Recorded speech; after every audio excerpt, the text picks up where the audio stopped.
দিছি তা ছেলে আপনি আমার বৌমা হবেন। তা উনি ওই সময় বলার পরে উনি রাজি হয়ে গেলেন।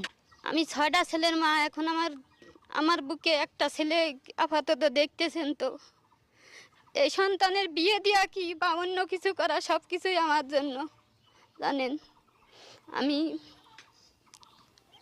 কেউ বলতেছে ভালো, কেউ বলতেছে খারাপ, কিন্তু ছেলের মঙ্গলের জন্য আমি সব কিছু বহন করতেছি। ছেলেকে কান ফুটাইছি, ছেলের বিক্রি করে দিছি, শেষ সম্বল ছেলেকে বিয়েও দিয়ে দিছি।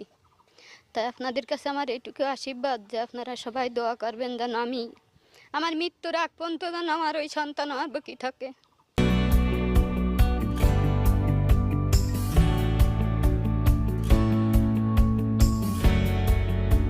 মনোয়ারা জানায়, বিশ্বাস সংস্কার যাই থাকুক না কেন, বারবার সন্তান হারানো এক মায়ের সন্তানকে বাঁচানোর আকুতি উপেক্ষা করতে পারেননি তিনি। এই শিশু